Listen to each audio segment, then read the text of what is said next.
ఈరోజు మీడియా సమావేశానికి ముఖ్య కారణము ఒక వ్యక్తి, ఆయన పేరు షకీల్ షఫీ. తెలుగుదేశం పార్టీలో ఉన్నానని చెప్పుకుంటున్నాడు, కానీ తెలుగుదేశం పార్టీలో నేను దాదాపు 25 సంవత్సరాల నుండి యాక్టివ్ పాలిటిక్స్ తెలుగుదేశం పార్టీలో ఉన్నా. ఏ రోజు కానీ ఆయన తెలుగుదేశం పార్టీలో పనిచేసినట్ల మాకు దాఖలాలు లేవు. అప్పుడు ఉప ఎన్నికల్లో కాంగ్రెస్ పార్టీ అభ్యర్థికి ప్రచారం చేసినాడు. రహమతుల్లాకి ఒక మైనార్టీ క్యాండిడేట్కి తెలుగుదేశం పార్టీ టికెట్ ఇస్తే కుట్టుమిషన్ ఏంటో తిరిగినాడు. ఆయన తెలుగుదేశం పార్టీకి రాజీనామా చేసి లెటర్ ఉంది. తెలుగుదేశం పార్టీలో ఆయన చేరినట్లు లేదు, ఏడా కానీ లేదు. ఆయన విలాసాల కోసము మన ముస్లిం సమాజాన్ని వాడుకుంటా అంటాడు. 24 గంటలు వైసీపీ కార్పొరేటర్లు కానీ, వైసీపీ మేయర్ కానీ, వైసీపీ వాళ్ళతోనే ఆయన ఎక్కువ కాలం గడుపుతూ అంటాడు. ఆయనకు పార్టీలతో సంబంధం లేదు. ఆయన మా పార్టీలో ఉన్నట్లు కానీ ఏడా కానీ దాఖలాలు లేదు. ఒక్క ప్రోగ్రాంలో కానీ ఆయన ఇన్వాల్వ్ అయినట్లు కానీ ఏడా కానీ లేవు. మన జిల్లా లీడర్లు ఆయనకు ఎందుకు అంత ప్రోత్సాహన చేస్తాననేది మాకు అర్థం కావడం లేదు. తెలుగుదేశం పార్టీలో ఉన్నట్లు కానీ ఆయన ఇప్పుడే కానీ దాఖలాలు కానీ లేవు, ఆయన ప్రూఫ్లు కానీ లేవు తెలుగుదేశం పార్టీలో పనిచేసిన వ్యక్తిగా. ఇప్పుడు జిల్లాలో ఆయనకి తెలుగుదేశం పార్టీ లీడర్లు కొంచెం ప్రోత్సాహం చేస్తున్నారు. ఇలాంటి వ్యక్తులు ప్రోత్సాహం చేయడంలో మన తెలుగుదేశం పార్టీ దెబ్బతింటుంది. మన కార్యకర్తలు డిప్రెషన్లో పోతారు. పార్టీ పనిచేసిన వాళ్ళు ఏడ ఉంటారు, కానీ ఇట్లా షో చేసే వాళ్ళంతా ముందుకు వచ్చి ఎమ్మెల్యే పైన వాళ్ళపైన వీళ్ళపైన ఆపాదన చేస్తే ఇది మంచి పద్ధతి కాదు. షకీల్ షఫీ, నీ రూట్ మార్చుకో. నీకు కోఆప్షన్ మెంబరు ఇచ్చినప్పుడు నువ్వు ఒక అధికారి మురళి అనే సిపిఓ అధికారికి దుర్భాషలాడినందుకు వాళ్ళంతా అధికారులంతా కలిపి కలెక్టర్ దగ్గరికి పోయి పెన్ డౌన్ చేస్తే నీకు అధిష్టానం పార్టీ నీకు ఆ రోజు కోఆప్షన్ మెంబర్గా తొలగించి నీకు పార్టీ నుండి సస్పెండ్ చేసి వేరే కదిరి ప్రాంతం ఆయనకి కోఆప్షన్ మెంబర్ ఇచ్చిన ఘనత నీది. నీ క్యారెక్టర్ సరిగ్గా లేదు. మొన్నటికి మొన్న డిఎండబ్ల్యూఓ అధికారి పైన నువ్వు అవాకులు పేరితే ఆయన డిప్రెషన్లో పోయినాడు. నీ జీవిత చరిత్ర అంతా ఒకరికి ద్రోహం చేసిందే. నువ్వు పార్టీకి మేలు చేసింది ఎప్పుడూ లేదు. రహమతుల్లాకి ద్రోహం చేస్తేవి. మహాలక్ష్మికి ఉప ఎన్నికల్లో నువ్వు కాంగ్రెస్ పార్టీ అభ్యర్థికి ప్రచారం చేసినావు. ఇవన్నీ ప్రూఫులతో సహా మాకున్నాయి. ఈ రోజుకి స్టిల్ నువ్వు తెలుగుదేశం పార్టీ కార్యకర్త అని చెప్పుకుంటున్నావు. 25 సంవత్సరాల నుండి యాక్టివ్ తెలుగుదేశం పార్టీలో ఉన్నా. ఏనాడు నువ్వు ఏ పాలిటిక్స్లో కానీ నువ్వు ఇన్వాల్వ్ అయినట్లు ఏడన్నా ప్రూఫ్లు ఉన్నాయా? ఏ ధర్నాలో పాల్గొన్నావు? ఏ ధర్నాలో కూడా పాల్గొనలేదు. నువ్వు ఊరికే షో ఆఫ్ చేస్తూ ఉంటావు. జిల్లా లీడర్కి ఒకటి విజ్ఞప్తి, మినిస్టర్లకు కానీ మన జిల్లా అధ్యక్షుడు కానీ ఇలాంటి దావెంట పోయే దాసప్పులందరూ తెలుగుదేశం పార్టీ అని చెప్తారు. కరెక్ట్గా ఇతను దావెంట పోయే దాసప్పనే. ప్రతి ఒక్క పార్టీలో ఇతను ఉంటాడు. తెలుగుదేశం పార్టీ కార్యకర్త అయితే కాదు. ఇలాంటి వాళ్ళవి ప్రభుత్వం తీసుకొని మీరు అధిష్టానం ముందు పోతే అది పద్ధతి కాదు. చూసుకోండి కార్యకర్త కాదా అనేది ఆలోచించండి. ఏ పార్టీ అధికారంలో ఉంటే ఆ పార్టీలో చేరుకుంటారు. వాళ్ళ తండ్రి కాలం నుండి వీళ్ళు మా సమాజానికి ద్రోహం చేసినదే కానీ మా సమాజానికి మేలు చేసింది ఏం లేదు. వీళ్ళు ముత్వల్లీలను చెప్పుకుంటారు. యాక్చువల్గా వీళ్ళకి ముత్వల్లి అనేది లేదు. వీళ్ళ తండ్రి కాలం నుండి మాకి ఎలక్టెడ్ ముత్వల్లీలు కాదు. వీళ్ళు రీఇన్స్టేట్ చేసుకున్న ముత్వల్లీలు. వీళ్ళ తండ్రి గారి ఘనత ఇంకా ఎక్కువ ఉంది. వీళ్ళ తండ్రి గారు ఒక బ్రాహ్మణ్ స్త్రీకి ఆయనతో సహజీవనం చేసి ఒక కూతురు జన్మించినాడని చెప్పి ఆమె ఒక ఖాజీ ఇమాం షరీఫ్ గారికి ఒక లెటర్ సమర్పించుకుంది. ఆమె ప్రూఫులతో సహా మాట్లాడుతున్నాం మేము. ఇలాంటి వ్యక్తులు మా ముస్లిం సమాజంలో ముత్వల్లిగా చలామణి అయ్యేకి అర్హత లేదు. ఆమె తన స్వరక్షాలతో రాసింది, నాకు ఇతనితో ఒక కూతురు జన్మించింది, ఖాజీ సాబ్ గారు నాకు ఇతనితో నికా చేయండి, నేను ఇస్లాం స్వీకరిస్తానని ఆమె లెటర్ ఆమె చేతులతో చేసింది. ఇలాంటి నీచమైన వ్యక్తులు మా పార్టీలో ఉండే అర్హత లేదు ఇతనికి. మా పార్టీకి ఇతను రాజీనామా చేసినాడు. అవసరం యాదుంటే ఆ ఊసరి బిల్లి మాదిరిగా మారుతాడు ఇతను. ఒక ఊసిరి బిల్లికి ఎన్ని కలర్లు మారుతున్నా అన్ని కలర్లు మారుతాడు షకీల్ షఫీ అనే వ్యక్తి. తన స్వలాభం కోసము, తన స్వార్థం కోసము ఎంతటికైనా చేరుతాడు. ఇప్పుడు ఎమ్మెల్యే అవసరం ఉంది అని చెప్పి ఆ రోజు గవర్నమెంట్ వస్తానే ఎమ్మెల్యే కాలు చుట్టూరా తిరిగి ఇప్పుడు పని అయిపోయింది. నువ్వు పర్మనెంట్ ముత్వల్లి కాలేదు, నువ్వు ఇంకా రిజిస్టర్డ్ ముత్వల్లి. నువ్వు నీ పైన 2 ఎంక్వైరీలు బ్యాలెన్స్ ఉన్నాయి. ప్రూఫులతో సహా చెప్తాను. షీరిన్ మేడం రిపోర్ట్ ఆధారంగా చెప్తాను నేను. 98 పేజీల రిపోర్ట్ ఉంది నా దగ్గర. ఇంకా నీ పైన 2 ఎంక్వైరీలు బ్యాలెన్స్ ఉన్నాయి.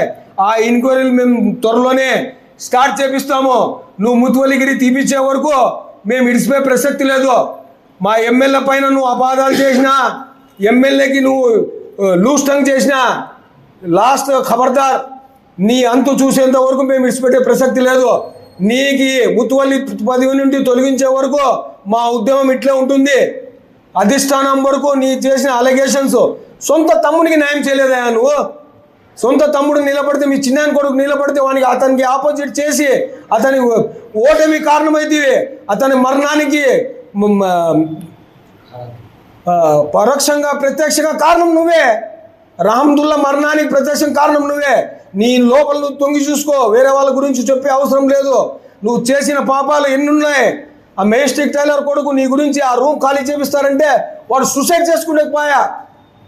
వాడి పైన నీ పైన కేసులు పెట్టలేదా వాళ్ళు? ఎన్ని ఉన్నాయి? మొన్న నీ డిఎండబ్ల్యూకి నువ్వు ఏదో అన్నావని చెప్పి ఆయనకి బ్రెయిన్కి స్ట్రోక్ వచ్చింది. ఆయన మానసికంగా ఇబ్బంది పడినాడు. అట్లే సిపిఓ అప్పుడు జిల్లా పరిషత్లో ఆఫీసర్ మురళి అనే ఆఫీసర్ పైన నువ్వు దుర్భాషలు ఆడితే ఆయన పోయి సిగ్గా అయితే వాళ్ళ ఎంప్లాయీస్ అంతా కలిసి, కలెక్టర్ కలిసి అధిష్టానంలో పోయి నీ పైన కంప్లైంట్ చేస్తే అధిష్టానం నీకు కోఆప్షన్ మెంబర్ నుండి తొలగించింది. అలాంటి చరిత్ర నీది. నీకు తొలగించి వేరే వ్యక్తికి, కదిరి ప్రాంతం వ్యక్తికి అది అపాయింట్మెంట్ చేసినారు. అంత చరిత్ర పెట్టుకొని, నీచమైన చరిత్ర పెట్టుకొని తండ్రి కొడుకులు మీరు ఇంకా సమాజంలో బతుకుతున్నారు. మీరు మా ఎమ్మెల్యే మంచోడు కాబట్టి నీకు ఇంతవరకు ఇచ్చినారు. వేరే ఎమ్మెల్యే కాళ్ళతో కొడతారు. నీకు గుంటకల్లో అడుగు పెట్టలేవు, ముంగునూరు చేరం కూడా బుడుస్తూ కొడతామని చెప్పినారు ఆయన పెద్ద మీరు మన ఆదోనికి పోతే ఆదోని ఎమ్మెల్యే కూడా నీకు రానిలేదు. నువ్వు రాష్ట్ర వ్యాప్తంగా నువ్వు ఏదో ఒకటి అలిగేషన్స్ చేస్తావు. రాష్ట్ర ముతువల్లీలు అని చెప్పి ప్రతి దర్గాలో నువ్వు పోయి అలిగేషన్స్ చేస్తావు. వాళ్ళ ఉసురు తగులుతుంది, నీకు తగులుకోకుండా పోదు. ప్రతి ఒక్క సజ్జాది నువ్వేమన్నా ముషాకిన్ ఏమయ్యా? నువ్వు మోమిన్. మీకు ఎట్లా హెరిటేజ్ వస్తుంది? మీకే మీ తండ్రి కాలం నుండి, మీరు తాతల కాలం నుండి ఏమైనా ముతువల్లీలా మీరు? మా మస్జిద్కి బయలా ఉంది. మేము ప్రూఫులతో సహా మాట్లాడతాను. నేను ప్రూఫుల్లో కూడా మాట్లాడాను. ప్రతి 3 ఏళ్ళకు ఒకసారి మా మసీద్కి ఎలక్షన్ జరగాల. 1958లోనే బయలా రాసి పెట్టినారు మాకి. నువ్వు హెరిటరీ ఎట్లా తెచ్చుకుంటావు? నువ్వు హెరిటరీ నీకు ఎట్లా ఇస్తావు? మోమిన్ నువ్వు. ముషాయికి మాత్రమే హెరిటరీ వస్తుంది. మోమిన్కి హెరిటరీ ఎట్లా ఇస్తారు? మీ తాతల కాలం నుండి ఏమన్నా ముతువల్లీలా మా జామియా మసీద్కి?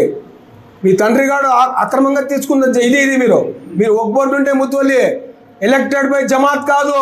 ఇది బాగా గుర్తుపెట్టుకో. నువ్వు నీ నీచమైన సంస్కృతి, నీ నీచమైన ఆలోచన మానుకో షకీల్ షఫీ గారు. ఈరోజు నీకు హెచ్చరిస్తున్నాము, రాబోయే కాలంలో నీకు గుణపటం చెప్పేదానికి మేము తెలుగుదేశం కార్యకర్తలంతా రెడీగా ఉన్నాము. మా మర్యాద పోతాంది నీలాంటి వ్యక్తులు మా తెలుగుదేశం. నువ్వు దానింట పోయి దాసప్ప, నీకేం సంబంధం ఆ పార్టీ గురించి? పార్టీకి రిజైన్ చేసినా వెళ్ళిపోలే నువ్వు. నీ పార్టీతో ఏం సంబంధము? వాళ్ళకి వీళ్ళకి పోయి ఆపాదించే పని ఏముంది నీకు? నువ్వు మా పార్టీ కోసం పనిచేసినావా? జెండా మోసినావా? ధర్నాలో పాల్గొన్నావా? 50 ధర్నాలో పాల్గొన్నావు చెప్పు. లాస్ట్గా హెచ్చరిస్తాను షకీల్ షఫీ, నీ భద్రతగా ఉండు, నోరు అదుపులో పెట్టుకో. తక్కువ చేసి మాట్లాడితే, మా ఎమ్మెల్యే గారికి తక్కువ చేసి మాట్లాడితే బాగుండదు. ఇది లాస్ట్ వార్నింగ్, హెచ్చరిస్తాను. అస్సలాము అలైకుం, అందరికీ నమస్కారం. ఈరోజు ఈ మీడియా సమావేశం పెట్టడానికి ప్రధాన కారణం మన షకీల్ షఫీ గారు. ముతువల్లి అని చెప్పుకునే షకీల్ షఫీ గారు ఆల్ ఇండియాలోనే 4 మసీదులకి ముతువల్లి ఎవరూ లేరు, నేను ఒక్కడే ఆ రికార్డ్ అని చెప్పుకునే ముతువల్లి గారు. దయచేసి ఒక మాట చెప్తానా, మీరు తెలుగుదేశం పార్టీలో రాజీనామా చేసినారా లేదా? చేసిన తర్వాత మళ్ళీ మీరు పార్టీలో ఎప్పుడు వచ్చినారు? ఈరోజు కూటమి ప్రభుత్వానికి వ్యతిరేకంగా మీరు వైసీపీ పార్టీకి అనుకూలంగా వ్యవహరిస్తూ అర్బన్ ఎమ్మెల్యే దగ్గుబాటి ప్రసాద్ గారిని ఏ విధంగా మీరు బురద జల్లుతున్నారు? జిల్లా అధ్యక్షునికి పోయి ఎమ్మెల్యే గారి పైన కంప్లైంట్ ఇస్తారు. మీకే అర్హత ఉంది? మీరు ఒక్బోర్డు ముతవల్లి అని చెప్పుకోండి. మీరు ఏమేమి మంచి కార్యక్రమాలు చేసినారు ముస్లిమ్స్ కోసం, ముస్లిం సమాజం కోసం? ఒక్క చిన్న బీద పిల్లలకు మదరసా కానీ, బీద ఆడపిల్లల కోసం చదువు కోసం కానీ మీరు చేసిన దాఖలాలు ఉన్నాయా? ఎట్టి పరిస్థితుల్లో ఏవీ లేవు. మీరు ఊరికే నేను ముత్తవల్లి ముస్లిం సమాజానికి నేనే పెద్ద అని చెప్పుకునే బడాయి కూతలు తప్పిస్తే మీరు చేసింది ముస్లిం సమాజానికి ఏం లేదు. మీరు దగ్గుబాటి ప్రసాద్ అన్న ఒక మాట చెప్పారు. ఏం చెప్పారు? నువ్వు ఎంత ఖర్చు పెట్టావో చెప్పు, మా ముస్లిమ్స్ అందరూ కలిసి చందాలు వేసుకొని నీకు ఇస్తాము అని. ఎంత అహంకారం అది, ఎంత అహంకారమైన మాట. ఎమ్మెల్యే గారు ప్రజల చేత ఎన్నుకోబడ్డ ప్రజాప్రతినిధి కాబట్టి ఆయన భరించారు మీ మాటల్ని. ఇక్కడ అందరూ మీరు చెప్పే మాటలు ఎవరినో భరించే శక్తి ఎవరికి లేదు. దయచేసి ఇప్పటికైనా చెప్తానా, మనిషి మారండి, ముస్లిం సమాజం కోసం మాట్లాడండి. ఏదో మీ అంటే ఎవరు ఉన్నారు ముస్లిం సమాజం అంటే 25 మంది ఉంటారు. మీరు జీతాలు ఇచ్చే వాళ్ళే తప్ప మీ అంటే ఎవరూ రారు. కాల్చింటే చూసుకోండి, మీరు ఒక 2 ఫోటోలు పెట్టుకుందాము, ఎవరెవరికి ముస్లిం సమాజం ఎన్నుకుందని మాట్లాడుకుందాము. అప్పుడు అనవసరమైన మాటలు వద్దు. మీరు చేసండి అవినీతి అక్రమాలు ప్రజలకి తెలుసు, నాకు ఇంకా చాలా తక్కువ తెలుసు, ప్రజలు చాలా మందికి తెలుసు. దయచేసి ఇప్పుడైనా మారండి. అభివృద్ధినే పరమావధిగా భావించే అభివృద్ధి ప్రదాత దగ్గుబాటి వెంకటేశ్వర ప్రసాద్ గారిని ఈసారి నుంచి మీరు ఎప్పుడైనా అనుకూలంగా మాట్లాడాలా తప్పిస్తే వ్యతిరేకంగా మాట్లాడితే బాగుండదు. ఇది మా హెచ్చరిక. అందరికీ నమస్కారము. ఈరోజు మీడియా సమావేశంగా చేపట్టేది ఈరోజు షకీల్ షఫీ అనే వ్యక్తి మా ఎమ్మెల్యే దగ్గుబాటి ప్రసాద్ అన్న గురించి జిల్లా అధ్యక్షుడు నాగరాజన్నకి కంప్లైంట్ ఇచ్చినారు. ఏమయ్యా నువ్వు షకీల్ షఫీ, నువ్వు ఎట్లా వ్యక్తి తెల్లా, నువ్వు ప్రజలకు తెలుసు ఎట్లా వ్యక్తి అని. మా ఎమ్మెల్యే గురించి చెప్పేవాడు నువ్వు షకీల్ షఫీ. నువ్వు ఎంత డబ్బులు తింటున్నావు మసీద్ లెక్కలు, ఎన్ని డబ్బులు తింటున్నావు మసీద్ లెక్కలు తెల్లా? యాపొద్దు అన్న నువ్వు కమిటీ చేసినావా 40 ఏళ్ళ నుంచి? మొన్న చూస్తే గుంటకల్లో అట్లే చేస్తే జయరామన్న తరిమి కొట్టినాడు. తాడపత్రిలో అట్లే పోయింటే నువ్వు తాడపత్రిలో ప్రభాకర్ రెడ్డి అన్న తరిమి కొట్టినాడు. ఆదోనికి పోయింటే ఆదోని పార్థసారథి అన్న తరిమి కొట్టినాడు. మొన్న చూస్తే జంగల్పల్లి మసీదు నీ సంబంధమేలే. జంగల్పల్లి మసీద్ 2 లక్షలు బావా దగ్గర నేను ముత్వల్లి ప్రెసిడెంట్ అని చెప్పి 2 లక్షలు పెట్టుకున్నావు. ఏం న్యాయమైనా? నువ్వు చిల్లర పనులు చేస్తావు, మా ఎమ్మెల్యే కాదు చిల్లర పనులు చేసేది. పెలుగుండ బాబాయ్ స్వామి దర్గా ఉండిలోది 15 లక్షలు తెచ్చుకోలేదా నువ్వు? 15 లక్షలు మా దగ్గర అన్ని ప్రూఫ్స్ ఉన్నాయి, చూపిస్తాం త్వరలోనే. నీ కథ అంతా తెలుసు, నీ సినిమా అంతా నా దగ్గర ఉంది, ప్రజలు ముందర పెట్టాలా? సిగ్గు సహనం లేదు నీకు. ఎంతైనా కానీ మా ఎమ్మెల్యే గురించి చెప్తావు. మా ఎమ్మెల్యే ఎంత పని చేస్తున్నారు తెలుసా నీకు? పొద్దున్నే లేసి నీ అంటే నలుగురు రారు కదా నువ్వు చెప్పే ఎమ్మెల్యేకి చెప్పే ఎంత నువ్వే ప్రసాద్ అన్నకి నలుగురు రాను నీకు ఎంత ఉండేది? నలుగురు మనిషి. అది ఎవరు? నీ దగ్గర పని చేసేవాళ్ళు వాళ్ళు తప్ప. మళ్ళీ ఏం చేస్తా, కలెక్టర్ దగ్గర బిల్డప్ కోసం పోతావు. మసీదులో నమాజ్ చదువుకునే ఇమాములకి హజరత్కి ఎవరితోన పొలిటికల్గా తీసుకొని పోతారా? ఖురాన్ ఉంటుంది. నువ్వు మైనార్టీవేనా? సిగ్గు సరం ఉందా నీకు షకీల్ షఫీ? మైనార్టీవేనా? నమాజ్ చదివిపించుకునే వాళ్ళకి నువ్వు కలెక్టర్ల దగ్గర పిలుచుకొని పోతావా? యాపొద్దున్న మా అన్న పిలుచుకొని పోయినారా? అట్లా ఇమాములకి హజరత్తులకి ఇంకా డబ్బులు ఇచ్చిన మా అన్న దగ్గుబాటి ప్రసాద్ అన్న. అట్లా అయిపోయి నువ్వు ఏమో పోయి జిల్లా అధ్యక్షుడికి చెప్తావా? ఎంతమందికి సాయం చేసినావు నువ్వు షకీల్ షఫీ చెప్పు. ఒక పెళ్ళి చేయలేను బీదోళ్ళకి. మొన్న ఎన్ఆర్ కొట్టల్లో పోయి రంజాన్ నెలలో ఇది షాల్వాల్ కప్పుకొని అన్నీ కప్పుకొని మసీద్కి 40,000 పైన కాంపౌండ్ కట్టిస్తానని కడ్డీలది 40,000 ఇస్తానని చెప్పి వాళ్ళు తిరిగి నా దగ్గరికి వచ్చినారు. లాస్ట్ నేను మామూలు ఎమ్మెల్యే దగ్గర పిలుచుకొని పోతే శాంక్షన్ చేసినారు. అది నీ పరిస్థితి. ఊరికే బిల్డప్గా పోతావు, 2 ఫోటోలు తీసుకుంటావు, రూపాయి ఇవ్వు. వాళ్ళు తిరిగి నీ డ్రైవరే ఆ మసీద్ దగ్గర ఉన్న నూరు అని.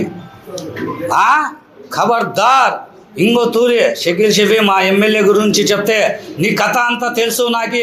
నీ బయోడేటా అంతా నా దగ్గర ఉంది. ప్రజలకు ముందర పోతే నువ్వు సిగ్గుతో మళ్ళీ అనంతపురం కానీ తిరగలేవు. నువ్వు నీ ఇంటికి కానీ ముట్టి తీస్తాం. మా ఎమ్మెల్యే గురించి చెప్తే కలెక్టర్ దగ్గర పోతాం.